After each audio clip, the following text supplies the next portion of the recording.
ಕುಮಾರಸ್ವಾಮಿ ಅವರು MP ಆಗಿದ್ದಾರೆ, ರೇವಣ್ಣ ಅವರು ಅರೆಸ್ಟ್ ಆಗೋ ಸ್ಥಿತಿಯಲ್ಲಿದ್ದಾರೆ. ಕುಮಾರಸ್ವಾಮಿ ಅವರು ಮಂತ್ರಿ ಆದರು, ಈಗ ಬೇರೆ ಜಾಗದಲ್ಲಿದ್ದಾರೆ. ಅದೇ ಅವರೇ ಭಾವದ ಇದು ನಮ್ಮ ಜಯದೇವ ಮಂಜುನಾಥ್ ಅವರು ಒಂದು ಕಡೆ ಅದೇ ಕುಟುಂಬದಲ್ಲಿ ಎಂಥ ವ್ಯಕ್ತಿತ್ವ ಒಂದು ತನ್ನ ವರ್ಚಸ್ಸಿಂದಲೇ ಗೆದ್ರೇನು ರಾಜಕಾರಣಿಯೇ ಅಲ್ಲದೆ ಇದ್ದು ಅಭಿಪ್ರಾಯ ಜನ ಹೆಂಗೆ ಕೊಟ್ಟರು ಅಂದರೆ ನಿಮ್ಮ ಅಭಿಮಾನ ಹೆಂಗೆ ಬರುತ್ತೆ ಅಂದರೆ ನಿಮ್ಮ ನಡವಳಿಕೆಯಿಂದ. ಡಾಕ್ಟ್ರು ಮಾಡಿದ ಸೇವೆ ಅಂತದ್ದೆಲ್ಲ ಈಗ ನಿಮಗೆ ಬೇಸರ ಮತ್ತು ಇಂದ್ಲಿಂದ ಎಷ್ಟು ಜನ ಬೈಕೊಳ್ಳೋ ಸ್ಥಿತಿಗೆ ಬಂತು.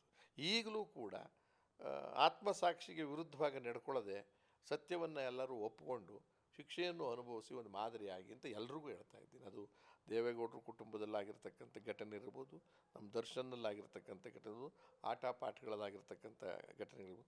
ಸಾರ್ವತ್ರಿಕ ವ್ಯಕ್ತಿಗಳಾದಾಗ ಸಾಮಾನ್ಯ ಜನರ ರೀತಿ ವರ್ತಿಸಿ ಸಾಮಾನ್ಯ ಜನರಿಗೆ ನೀವು ಮಾದರಿ ಆಗಬೇಕು. ಗ್ಯಾರಂಟಿ ನ್ಯೂಸ್, ಸುದ್ದಿ ಖಚಿತ, ನ್ಯಾಯ ನಿಶ್ಚಿತ.